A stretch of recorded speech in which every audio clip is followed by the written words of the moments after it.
হে নাফরমান শুইনা রাখ, তোর জন্য আমার একটা কাজ আছে, আমার একটা চুলা আছে। ওই চুলার নাম হলো জাহান্নাম। ওই জাহান্নামের আগুন জ্বালাইতে তোর মতো নাফরমানের হাজালি লাগবে। ওয়াকুদুহান নাসু ওয়াল হিজারা উইদ্দাত লিল কাফিরিন। এ দুনিয়াদার পাগল আমার বাবারা, হে পর্দার আড়ালের মা বোনেরা, দুনিয়ার আগুন শরীরের যে জায়গায় লাগে ওই জায়গায় পুড়ে যায়, কিন্তু জাহান্নামের আগুন এমন তেজের হবে, আমার আল্লাহ, আমার মালিক, আমার মাহবুব কোরআনুল কারীমের ভিতরে বলেন,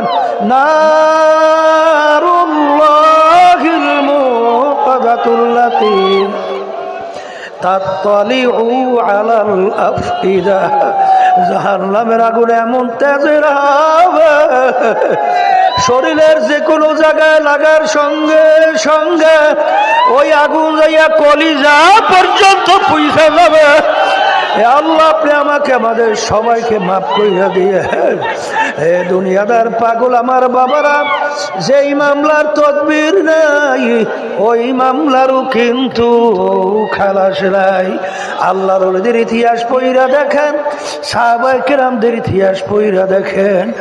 আমিনু কামা আমানান নাস। আমার আল্লাহ বলেন, তোমরা ঈমান আনবে, বিশ্বাস করবে কেমন?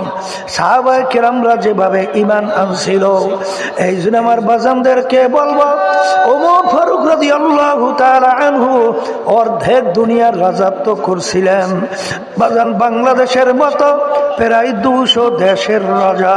তার ইতিহাস পড়লে দেখবেন তিনি অনেক কানতে কানতে গাল মোবারকের ভিতরে দাগ পইরা গেছিল।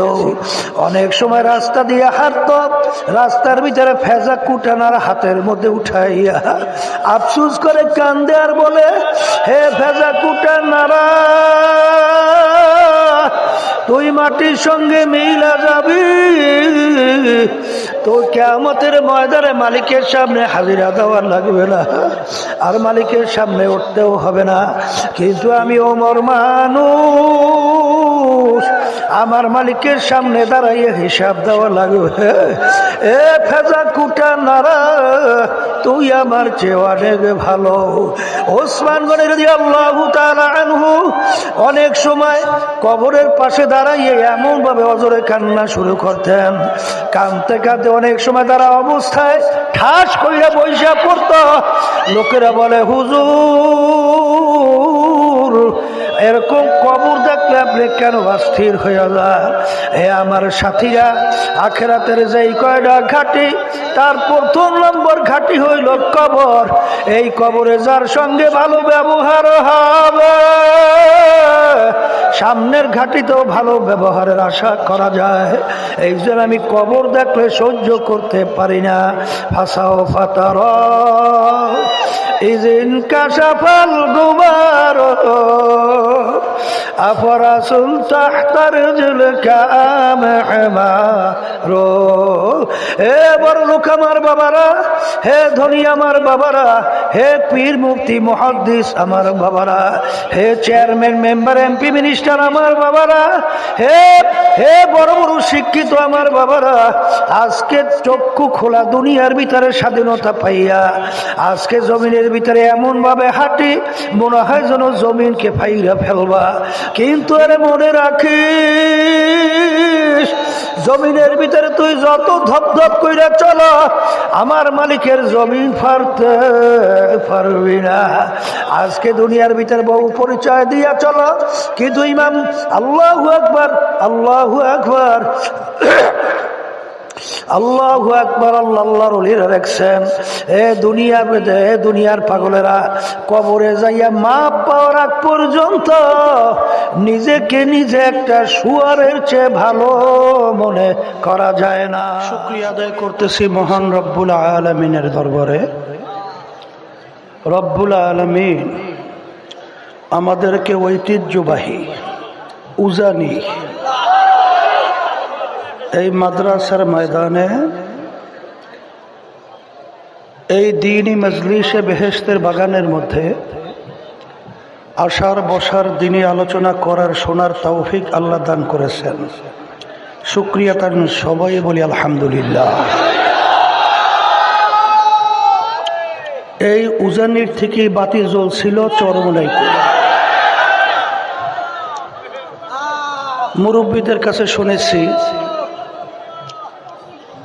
উজানির কারি ইব্রাহিম সাহেব রহমাতুল্লাহি আলাইহি তিনি আমার দাদাজান রহমাতুল্লাহি আলাইহির ব্যাপারে দোয়া করছিলেন, বাবা ইসহাক তোমার মাধ্যমে বাংলার জমিনের ঘরে ঘরে আল্লাহর জিকির জলি জারি হবে।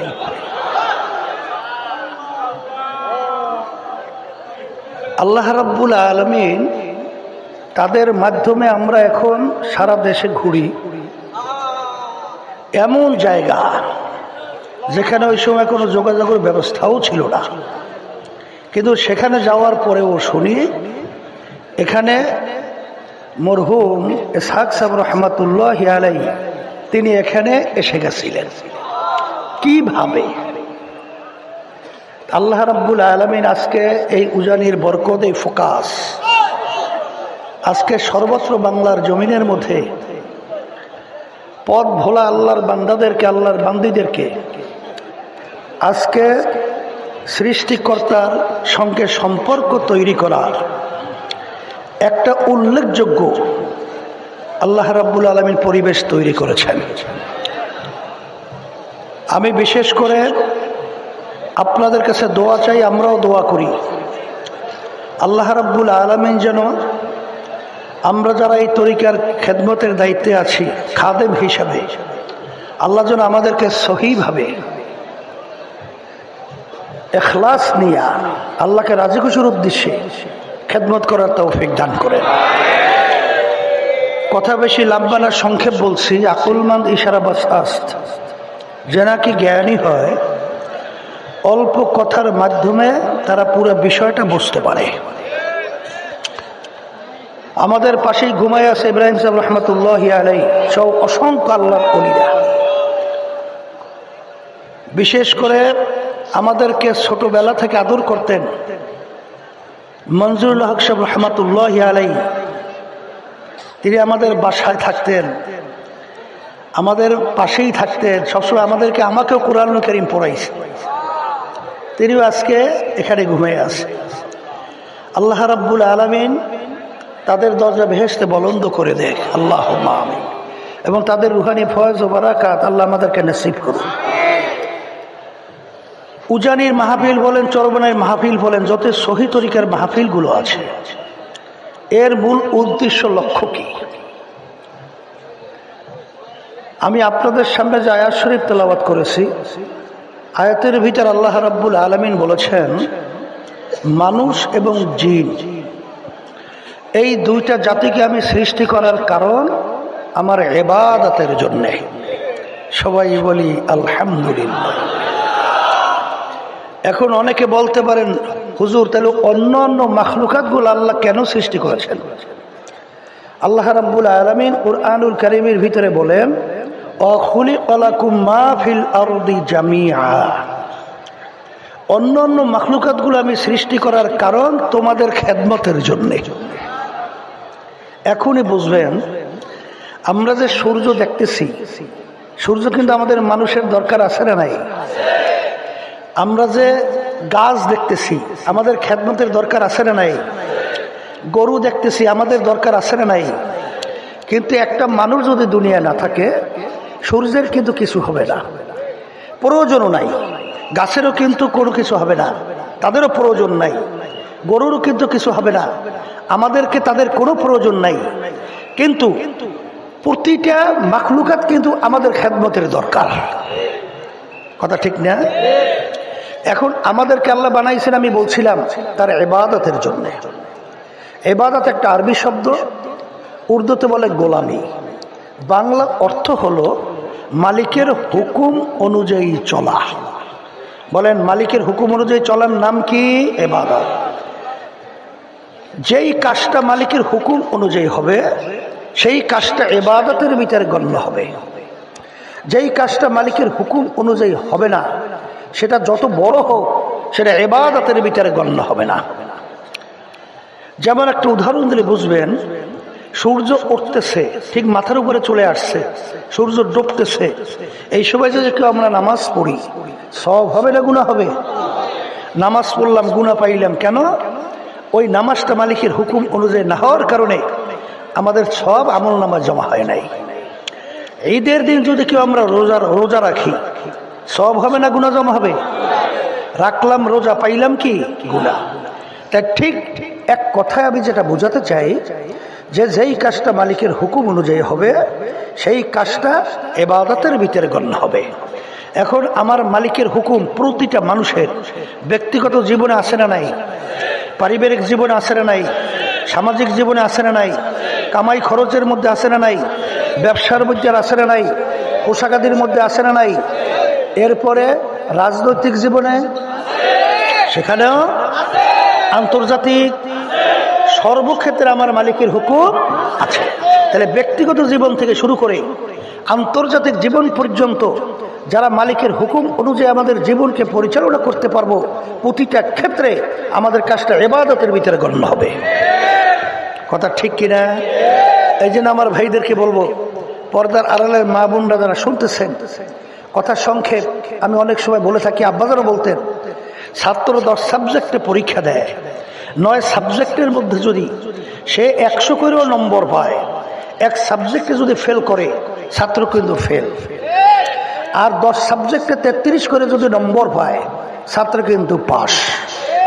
আল ইয়াউমা আকমালতু লাকুম দীনাকুম ওয়া আতমামতু আলাইকুম নি'মাতি ওয়া রাদিতু লাকুমুল ইসলামা দীনা। বিদায় হজের ভাষণ জাবালুর রহমতের গোড়ায় আল্লাহর হাবিব সাল্লাল্লাহু আলাইহি ওয়াসাল্লাম তার বাহনের উপরে তিনি ঘোষণা করতেছিলেন এই আয়াত শরীফ তেলাওয়াত করে। প্রায় 100 লক্ষের কাছাকাছি সাহাবায়ে কেরাম উপস্থিত ছিলেন। হে আমার উপস্থিত সাহাবারা, কিয়ামত পর্যন্ত উম্মতেরা, আজকের এই দিন ইসলাম বা দিন পরিপূর্ণ হয়ে গেল। সবাই বলি আলহামদুলিল্লাহ। তাহলে দিন কি বলেন? পরিপূর্ণ। আবার সবাই বলি দিন পরিপূর্ণ। এখন দিন পরিপূর্ণ, আর বাড়তি কমতি কোনো দিক দিনের মধ্যে নাই। এখন দিন কি জিনিস? এই যে এখন আমরা দেখতেছি সূর্য, সেইটা কি তো দিন বলি, ঠিক না? হ্যাঁ, আবার যখন সূর্য ডুবে যায় তখন আমরা রাত্রে বলি, ঠিক কি না?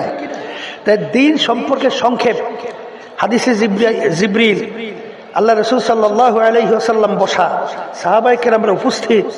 এক ব্যক্তি আসলেন, ব্যক্তিকে কেউ চেনে না।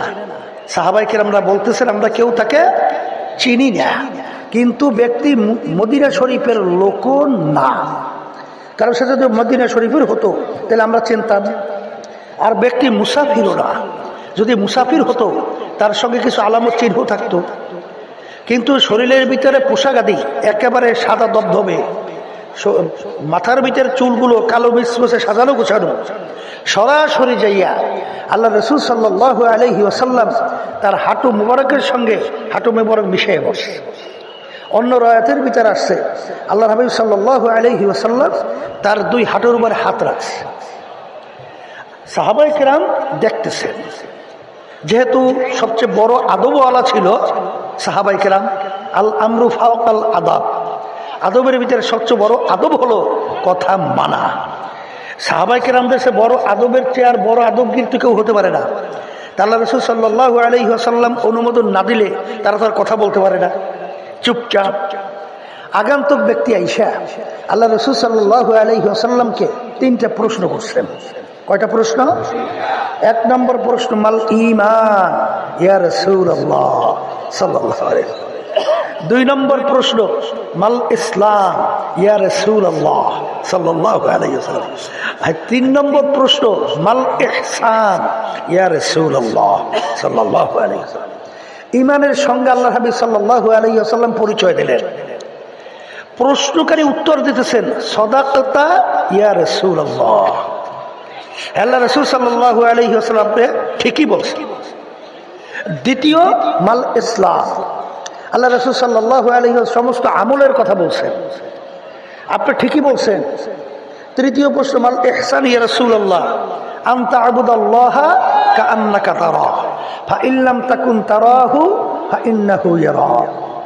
আল্লাহ রাসূল সাল্লাল্লাহু আলাইহি ওয়াসাল্লাম বললেন, এমনভাবে তোমরা আল্লাহর ইবাদত করো গোয়াকে মনে হয় জানো তোমরা আল্লাহকে দেখতেছো। ওই অবস্থা ভিতরে তৈরি না হলে অন্তত খেয়াল করো যে আল্লাহকে যদিও আমরা দেখি না, কিন্তু আল্লাহ তো আমাদেরকে দেখে।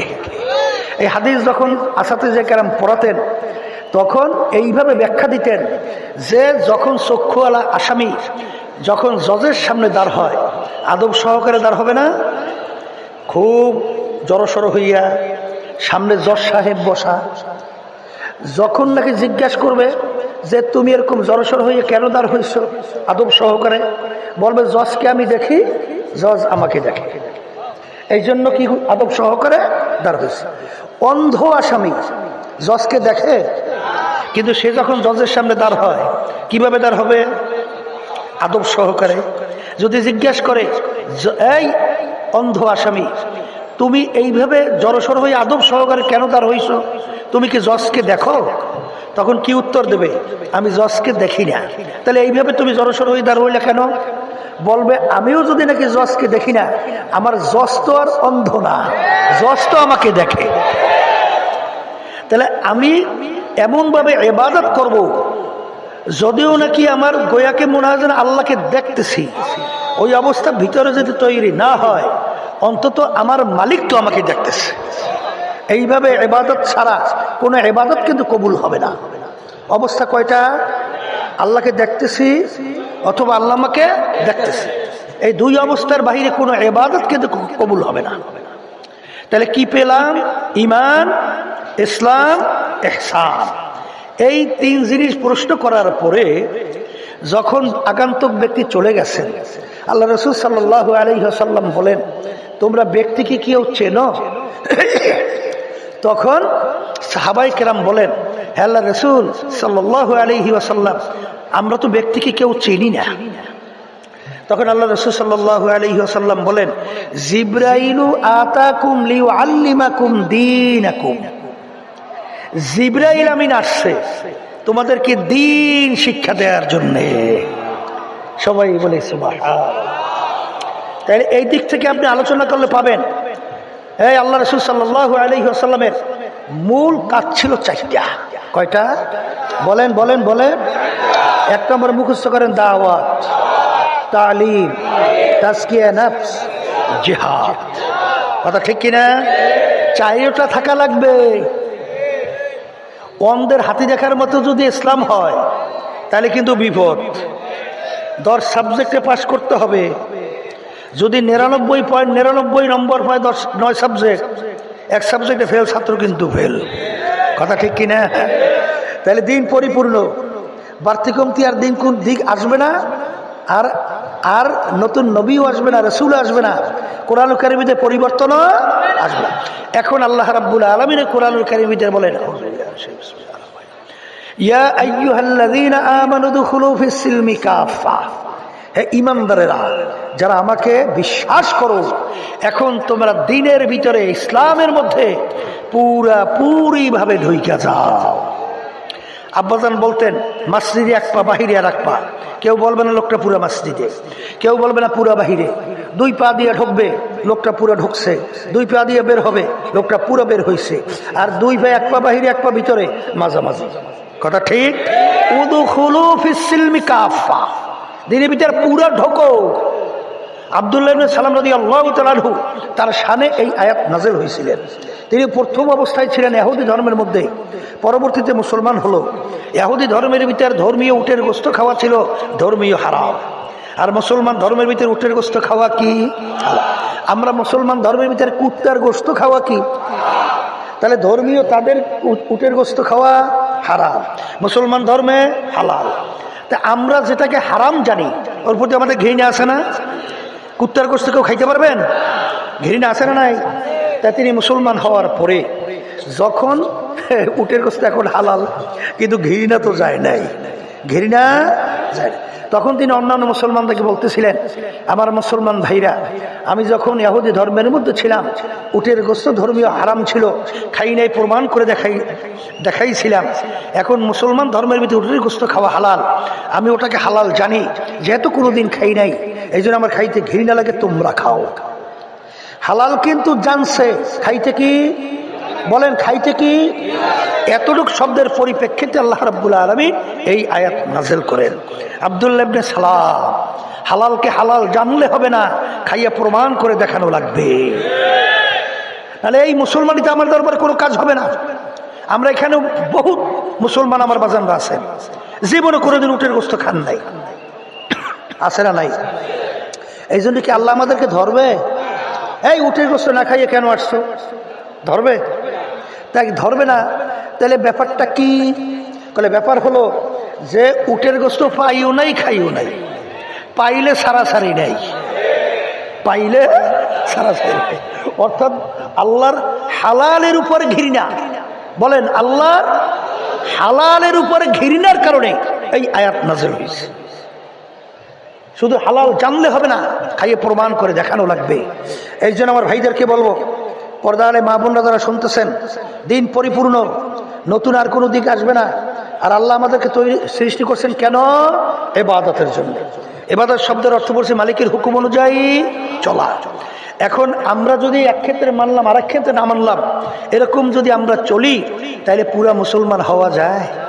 আসতে বলে, এই আবার একটু জোরে বলে, তাই যদি না হওয়া যায়, এই জন্য আমি আমার ভাইদেরকে বলবো, আমি আমাকে বলবো, দিনের জন্য কোনো দিক আমাদের ভিতরে কমতি না থাকে। এরপরে অন্যান্য মাখলুকাতগুলো আল্লাহ বানাইছেন কিসের জন্য? আমাদের জন্য। কিসের জন্য? আমাদের জন্য। গরু, গাবি গরু পালছি। আমার মনে আছে আমাদের মোরাকশ হুজুর রহমাতুল্লাহি আলাইহি তিনি গরু পালতেন, মনে আছে? আমি আসার পরে হুজুরকে দেখার জন্য গেছিলাম, দোয়ার জন্য।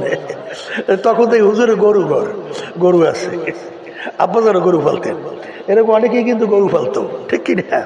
তাই সেখানে গাবি গরু পালি কেন?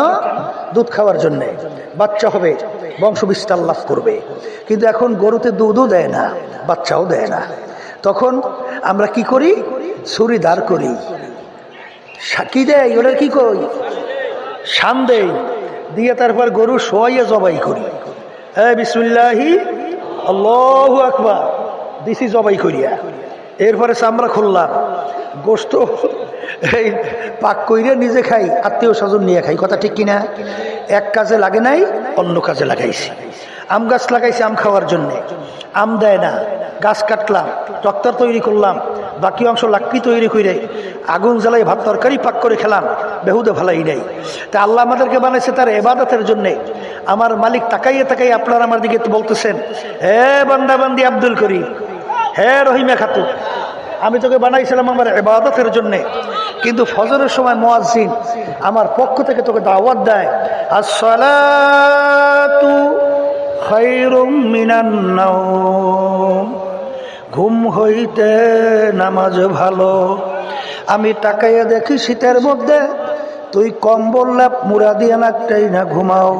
তোকে আমার হুকুম ইবাদতের, তোকে আমি ফজরে পাই নাই, জোহরে ডাক দিলাম পাই নাই, আসরে ডাক দিলাম তোকে আমি পাই নাই, মাগরিবে ডাকলাম পাই নাই, এশায় ডাকলাম পাই নাই, রমজানের রোজা রাখার জন্য বলছি তোকে আমি পাই নাই। আরে ধনী হয়েছে হজ যাকাত আদায় করার জন্য বলছি, তুই হজ যাকাত আদায় করো নাই। সুন্নাত তরিকা চলতে বলছি, তুই চলো নাই। এক কথায় তোকে আমি বানাইছিলাম আমার ইবাদতের জন্য, তোকে যখন আমার ইবাদতে পাই নাই। গরু পালছি দুধ খাওয়ার জন্য, বাচ্চা হবে, বংশ বিস্তার লাভ করবে, কিন্তু কাজে লাগে না, অন্য কাজে তুই লাগাইয়া দিলি। হে বান্দা বান্দিরা, তোদেরকে আমি বানাইছিলাম আমার ইবাদতের জন্য, যখন তোদেরকে আমার ইবাদতে পাই নাই, এখন তোর বিচার তুই কর, তোকে এখন আমি কোন কাজে লাগাবো। তোকে অন্য মানুষ জবাই করবে, তারপর তোকে খাইবে, তাও আমি জায়েজ রাখি নাই। আখার এখন তোকে আমি কোন কাজে লাগাবো? হে নাফরমান শুই না রাখ, তোর জন্য আমার একটা কাজ আছে, আমার একটা চুলা আছে, ওই চুলার নাম হলো জাহান্নাম। ওই জাহান্নামের আগুন জ্বালাইতে তোর মতো নাফরমানের হাজালি লাগবে। ওয়াকুদুহান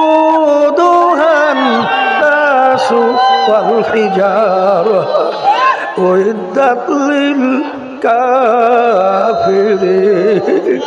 এ দুনিয়াদার পাগল আমার বাবারা, হে পর্দার আড়ালের মা বোনেরা, দুনিয়ার আগুন শরীরের যে জায়গায় লাগে ওই জায়গায় পইড়া যায়, কিন্তু জাহান্নামের আগুন এমন তেজের হবে, আমার আল্লাহ, আমার মালিক, আমার মাহবুব কোরআনুল কারীমের ভিতরে বলেন, নারুল্লাহিল মুকাদাতুল্লাতী তাত্তালিউ আলাল আফইদা। জাহান্নামের আগুন এমন তেজের হবে, শরীরের যে কোনো জায়গায় লাগার সঙ্গে সঙ্গে ওই আগুন যাইয়া কলিজা পর্যন্ত পৌঁছে যাবে। আল্লাহ, আপনি আমাকে আমাদের সবাইকে মাফ করিয়া দিয়ে। এ দুনিয়াদার পাগল আমার বাবারা, যেই মামলার তদবির নাই ওই মামলারও কিন্তু খালাস নাই। আল্লাহর ওলিদের ইতিহাস পড়িয়া দেখেন, সাহাবায়ে কেরামদের ইতিহাস পড়িয়া দেখেন। আমিনু কামা আমানান নাস। আমার আল্লাহ বলেন, তোমরা ঈমান আনবে, বিশ্বাস করবে কেমন? সাহাবায়ে কেরামরা যেভাবে ঈমান আনছিল। এই জন্য আমার বাজানদেরকে বলবো, ওমর ফারুক রাদিয়াল্লাহু তাআলা আনহু অর্ধেক দুনিয়ার রাজত্ব করছিলেন। বাজান বাংলাদেশের মতো প্রায় 200 দেশের রাজা।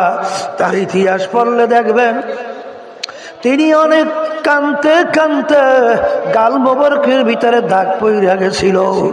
অনেক সময় রাস্তা দিয়ে হাঁটত, রাস্তার ভিতরে ফেজা কুটানার হাতের মধ্যে উঠাইয়া আফসুস করে কান্দে আর বলে, হে ফেজা কুটানারা, তুই মাটির সঙ্গে মিলা যাবি,